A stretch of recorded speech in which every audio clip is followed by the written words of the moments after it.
Hola amigos, estamos transmitiendo la lectura 291 y bueno, hoy estaremos viendo Marcos capítulo 7 al 9.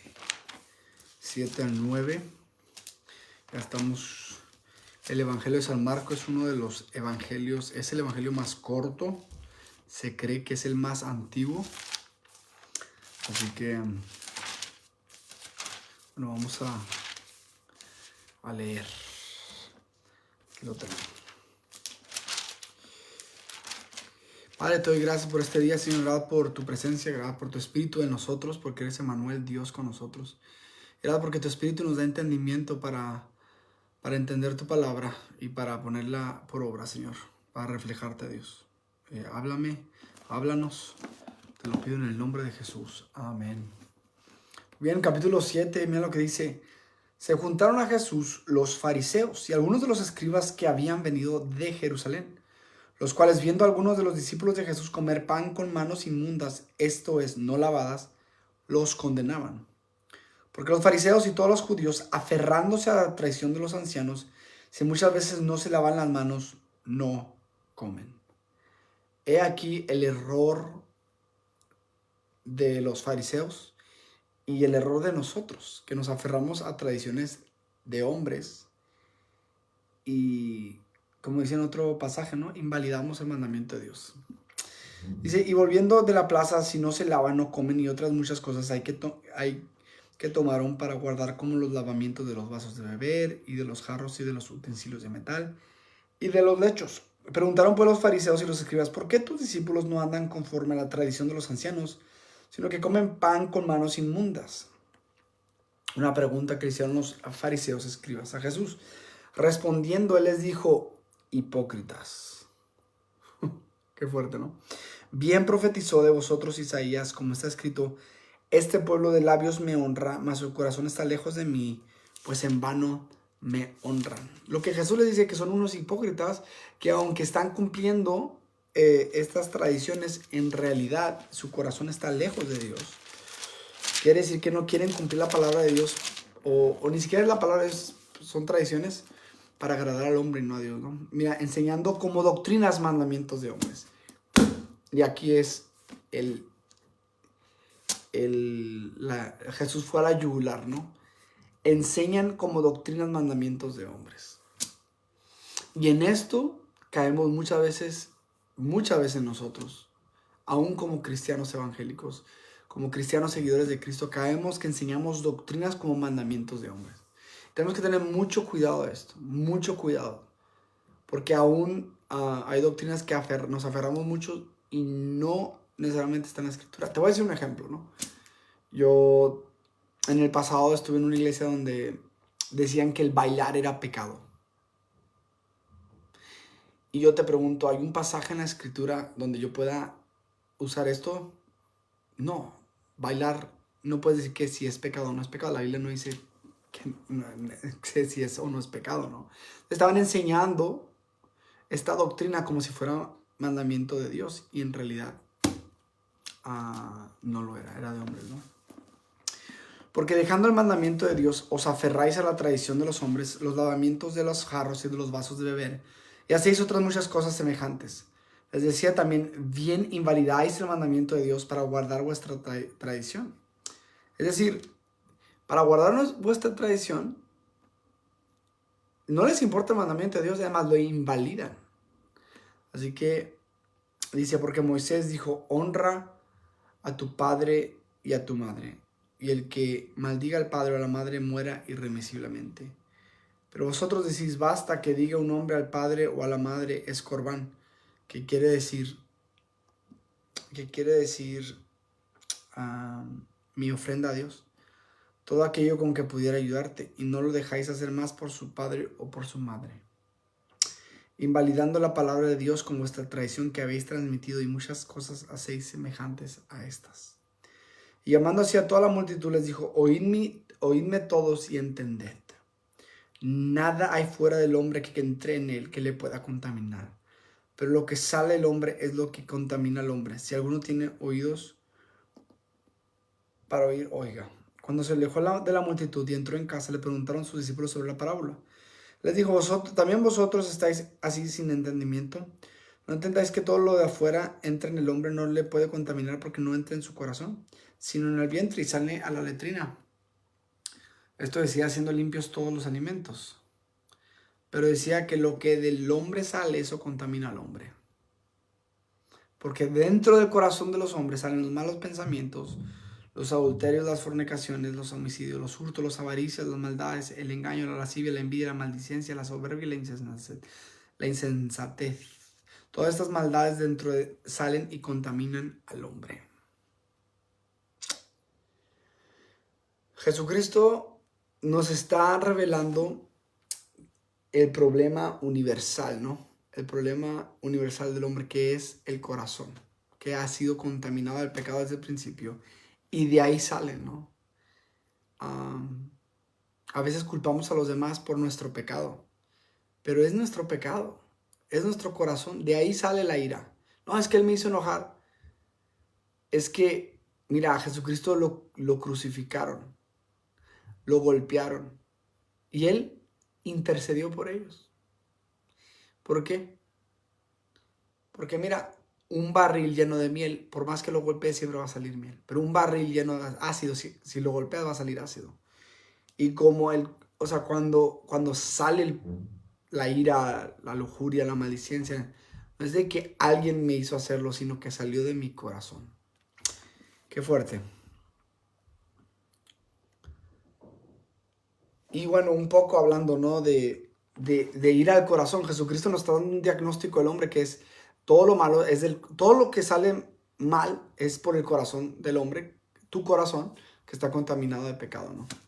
Y desgraciadamente a veces en la psicología moderna, en vez de que veamos el problema que es tu corazón, se trata de hallar que tú eres una víctima, ¿no? Una víctima, y en realidad los problemas, o sea, no quiero ser simplista, pero los problemas que nosotros tenemos de nuestro pecado es por nuestro propio corazón. Así que sigamos, ¿no? Levantándose de ahí, se fue a la región de Tiro y de Sidón. Entrando en una casa, no quiso que nadie la supiese, pero no pudo esconderse. Porque una mujer cuya hija tenía un espíritu inmundo, luego que oyó de él, vino y se postró a sus pies. La mujer era griega y sirofenicia de nación, y le rogaba que echase fuera de su hija el demonio.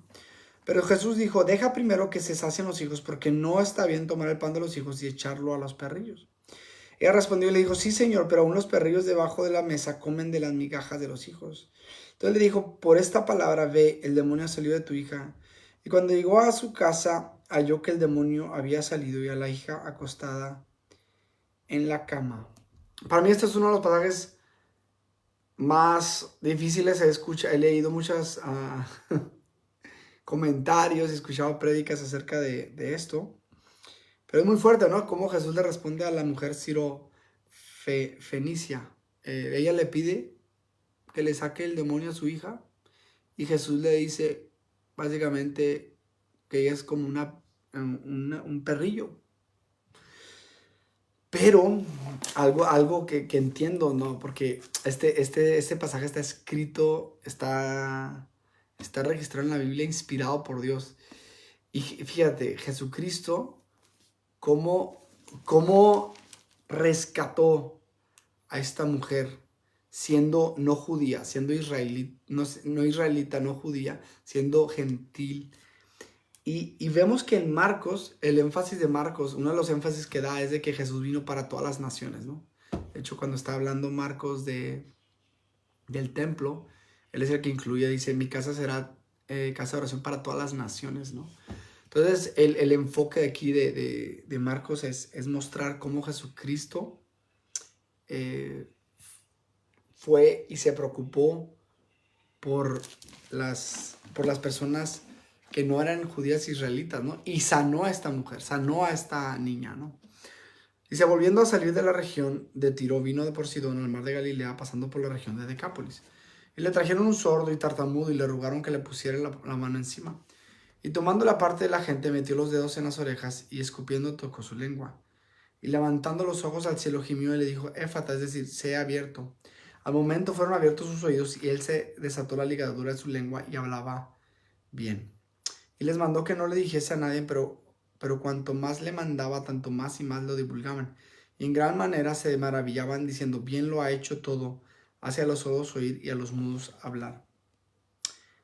Capítulo 8. En aquellos días, como había una gran multitud y no tenían que comer, Jesús llamó a sus discípulos y les dijo, tengo compasión de la gente porque ya hace 3 días que están conmigo y no tienen que comer. Si yo los enviara en ayunas a sus casas, se desmayarán en el camino, pues algunos de ellos han venido de lejos. Sus discípulos le respondieron, ¿de dónde podrá alguien sacar de pan a estos aquí en el desierto? Él les preguntó, ¿cuántos panes tenéis? Ellos le dijeron, 7. Entonces mandó a la multitud que se recostase en tierra y tomando los 7 panes, habiendo dado gracias, los partió y dio a sus discípulos.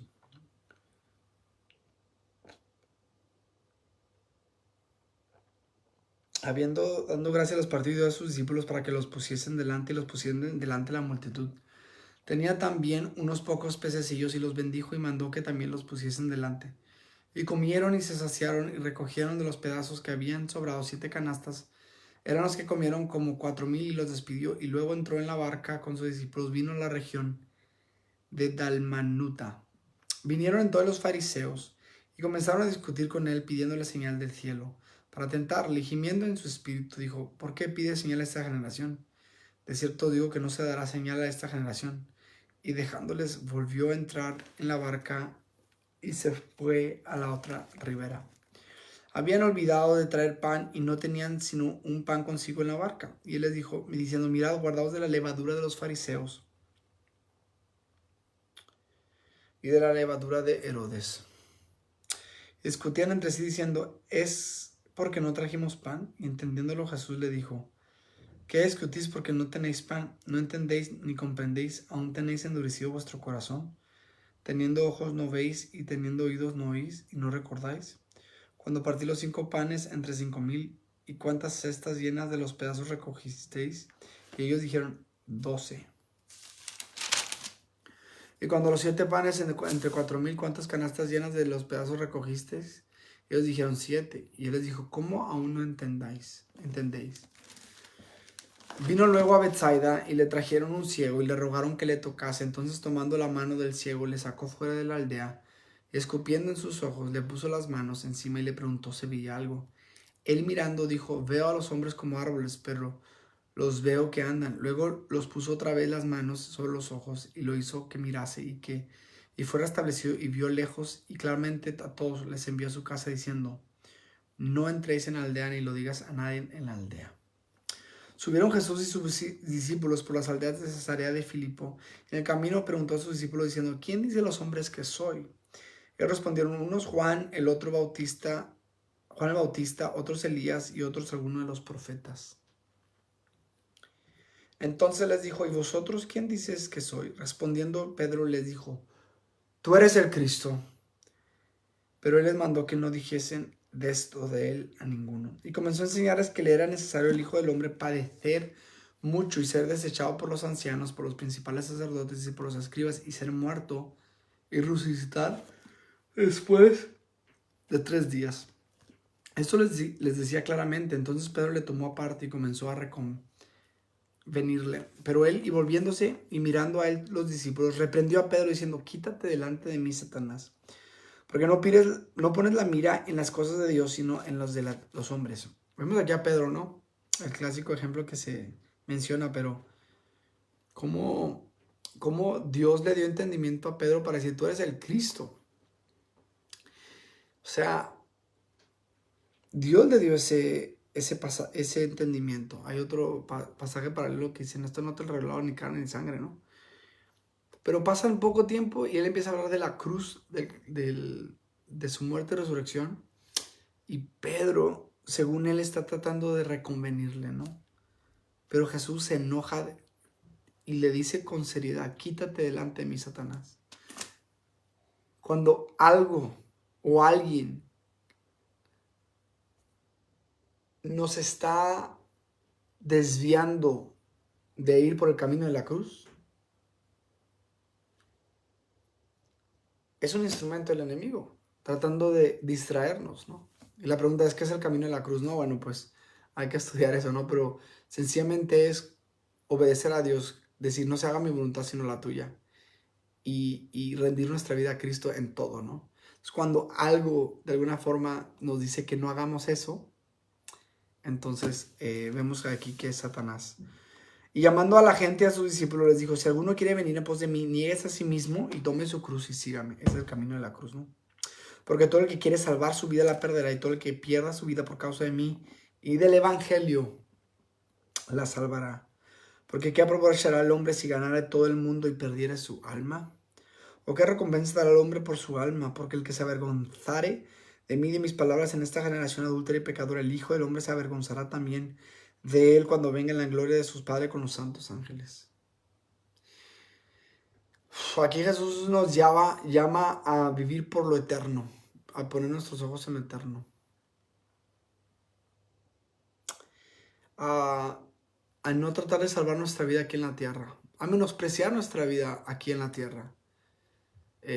Sí, no valorarla como si fuera algo digno de guardar a toda costa, sino buscar su reino y su justicia primeramente, como dice aquí, por causa de él y del evangelio. Hay una misión que Dios nos ha dado como iglesia, es que tú y yo llevemos el evangelio a toda criatura, a cada nación. Esa es la misión de la iglesia, ¿sí? Que el evangelio nos transforme y que nosotros, por medio del evangelio, proclamemos y la sociedad sea transformada y todas las naciones le conozcan. Esa es la misión. Y eso es negarte, porque va a venir persecución, te va a costar dinero, te va a costar tiempo, te va a costar tu vida. Así que neguémonos a nosotros mismos y sigamos a Cristo. Y no nos avergoncemos de Él, ¿no? También les dijo, este ya es el capítulo 9, último capítulo. Dice, también les dijo, de cierto os digo que hay algunos de los que están aquí que no gustarán la muerte hasta que hayan visto el reino de Dios venido con poder. 6 días después, justo topó a Pedro, a Jacobo y a Juan. Él los llevó aparte solos a un monte y ahí se transfiguró delante de ellos. Y sus vestidos se volvieron resplandecientes, muy blancos como en nieve, tanto que ningún lavador en la tierra los puede hacer tan blancos. Y les pareció Elías con Moisés que hablaban con Jesús. Entonces Pedro dijo a Jesús, Maestro, bueno es para nosotros que estemos aquí y hagamos 3 enramadas, una para ti, otra para Moisés y otra para Elías.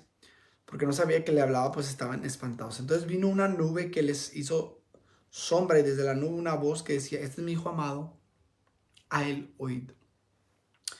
Y luego cuando miraron no vinieron más a nadie consigo, sino a Jesús solo, y descendiendo ellos del monte, les mandó que a nadie dijese lo que había visto, sino cuando el Hijo del Hombre hubiese resucitado a los muertos. Y guardaron la palabra entre sí, discutiendo qué sería aquello de resucitar de los muertos. Y le preguntaron diciendo, ¿por qué dices que los escribas que es necesario que Elías venga primero? Respondió él, les dijo, Elías a la verdad vendrá primero y restaurará todas las cosas. Y como está escrito el Hijo del Hombre, que padezca mucho y sea tenido en nada. Pero os digo que Elías ya vino y le hicieron todo lo que quisieron, como está escrito de él. Cuando llegó a donde estaban los discípulos, vio una gran multitud alrededor de ellos y escribas que disputaban con ellos. Y enseguida toda la gente, viendo, se asombró y corriendo a él le dijeron, él les preguntó, ¿qué disputáis con ellos? Y respondiendo uno de la multitud dijo, Maestro, traje a ti mi hijo que tiene un espíritu mudo, el cual donde quiera que le toma, le sacude y echa espumarajos y cruje los dientes y se va secando. Y dije a tus discípulos que le echasen fuera y no pudieron. Entonces él les dijo, oh generación incrédula. Fíjate, los discípulos están ahí, no pudieron sacar un demonio. Y Jesús les dice, o sea, Jesús dice que la causa, la razón por la cual no pudieron hacerlo, aquí lo dice cuando dice, oh generación incrédula, o sea, generación que no cree, generación sin fe. ¿Hasta cuándo he de estar con vosotros? Mira, si hay algo que agrada a Dios, es la fe. Hebreos 11:6. Y hay algo que desagrada a Dios y es la falta de fe. Por eso dijo, ¿hasta cuándo estar con vosotros? ¿Hasta cuándo os he de soportar? Traédmelo. Y se lo trajeron, y cuando el espíritu vio a Jesús, sacudió con violencia al muchacho, quien cayendo en tierra se revolcaba echando espumarajos. Jesús le preguntó al padre, ¿cuánto tiempo hace que le sucede esto? Y él dijo, desde niño, perdón. Y muchas veces le echa en el fuego y en el agua para matarle, pero si puedes hacer algo, ten misericordia de nosotros y ayúdanos. Jesús lo dijo, si puedes creer, al que cree todo le es posible. Entonces Jesús otra vez, dice, oh generación incrédula, otra vez da la razón. Si puedes creer, al que cree todo le es posible. La fe, el creer. Si crees en la obra de Cristo, si crees en Jesús, en el poder de Dios, Él obra.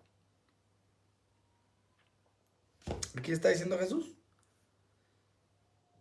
E inmediatamente el padre del muchacho clamó y dijo, aquí, esta es de mis oraciones favoritas. Dice, creo, ayuda a mi incredulidad. O sea, dice, creo, tengo fe, pero no tanta, ayúdame. Y creo que eso me identifico mucho, ¿no? Porque mi fe es débil. Y aún para tener fe necesitamos confiar y pedirle a Él que nos ayude. Creo, pero ayuda a mi incredulidad. Y cuando Jesús vio que la multitud se agolpaba, reprendió al espíritu inmundo diciéndole, espíritu mudo y sordo, yo te mando, sal de él y no entres más en él. Entonces el espíritu, clamando y sacudiéndole con violencia, se alejó y él quedó como muerto, de modo que muchos decían, está muerto. Pero Jesús, tomándole de la mano, le enderezó y le levantó. Cuando él entró en su casa, sus discípulos le preguntaron aparte, ¿por qué nosotros no pudimos echarle fuera? Y él les dijo, este género con nada puede salir sino con oración y ayuno. Es muy interesante, ¿no? Como Jesús dice que la causa es la falta de fe. Y aquí dice que este género no puede salir con oración y ayuno. Y algunos teólogos creen que el Dios nos está dando medios de gracia, que es la oración y el ayuno. No, la oración y el ayuno no es como para torcer el brazo de Dios. No. La oración nos ayuda a nosotros a poner nuestra fe en Él.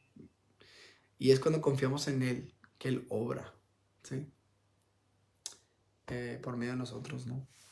Habiendo salido de ahí, caminaron por Galilea y no quería que nadie lo supiese, porque enseñaba a sus discípulos y les decía, el Hijo del Hombre será entregado en manos del hombre y le matarán, pero después del muerto resucitará al tercer día. Pero ellos no entendían esta palabra y tenían miedo de preguntarle. Llegó a Capernaum y cuando estuvo en casa les preguntó, ¿qué disputabais entre vosotros en el camino? Mas ellos callaron porque en el camino habían disputado entre sí quién había de ser el mayor. Uf, lo que está en el corazón del hombre, ¿no? Y fíjate, a mí me anima esto porque si sus discípulos ya tenían tiempo con Jesús y todavía batallaban, me da ánimo porque como nosotros discípulos de Cristo que todos batallamos con estas tonterías, ¿no? Que quién será el mayor. Entonces él se sentó y llamó a los 12 y les dijo, si alguno quiere ser el primero, será el postero de todos y el servidor de todos. Y tomando a un niño y le puso en medio de ellos y tomándolo en sus brazos le dijo, el que recibe en mi nombre un niño como este me recibe a mí, y el que a mí me recibe no me recibe a mí, sino al que me envió. El reino de Dios no es quién será el mayor, sino cómo puedo servir. Juan le respondió diciendo, maestro, hemos visto a uno que en tu nombre echaba fuera demonios, pero él no nos sigue y se lo prohibimos porque no nos seguía. Pero Jesús dijo, no se lo prohibáis porque ninguno hay que haga milagro en mi nombre que luego pueda decir mal de mí. Porque el que no es contra nosotros, por nosotros es. Y cualquiera que os diera un vaso de agua en mi nombre, porque sois de Cristo, de cierto os digo que no perderá su recompensa. Cualquiera que haga tropezar a uno de estos pequeñitos que creen en mí, mejor le fuera si le atase una piedra de molino al cuello y se la arrojase en el mar. Si tu mano te fuera ocasión de caer, córtala, mejor es entrar en la vida manco que teniendo dos manos y ir al infierno, al fuego que no puede ser apagado, donde el gusano de ellos no muere y el fuego nunca se apaga. Y si tu pie te fuera ocasión de caer, corta, lo mejor te es entrar a la vida cojo que teniendo dos pies, ser echado en el infierno o el fuego que no puede ser apagado, donde el gusano de ellos no muere y el fuego nunca apaga. Y si tu ojo te fuera ocasión de caer, sácalo, porque te es mejor entrar en el reino de Dios con un ojo que teniendo los ojos ser echado en el infierno, donde el gusano de ellos no muere y el fuego nunca se apaga. Porque todos ellos serán salados con fuego y todo sacrificio será salado con sal. Buena es la sal, mas si la sal se disipa, se hace insípida, ¿con qué la sazonaréis? Tened sal en vosotros mismos y tenéis paz los unos con los otros. Interesante, ¿no? Porque, bueno, sin ver todo el pasaje, nomás terminando con una reflexión. cómo Jesús habla, ¿no? De tratar con cosas que nos llevan al pecado, ¿no? Y lo enfatiza, ¿no? Si tu ojo te es ocasión de caer, sácatelo. Si tu mano te es ocasión de caer, sácatela. Si los pies, o sea, se va con los miembros, ¿no? Sácatelo, córtalo. Porque, y lo enfatiza, ¿no? Y enfatiza las consecuencias. Ir al fuego que no se puede ser apagado, ¿no? Y bueno, nomás diciendo, ¿no? Que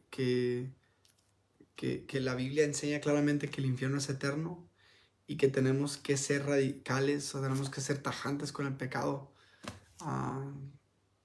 porque el pecado no arrepentido nos lleva al infierno. Entonces, tratar con el pecado, ¿no? Jesús nos está diciendo. Bueno, Señor, te doy gracias por este pasaje, te agradezco porque pudimos leer tu palabra. Te pido que bendigas este tiempo, Señor, que nos sigas dando amor por tu palabra en el nombre de Jesús. Amén. Hasta luego.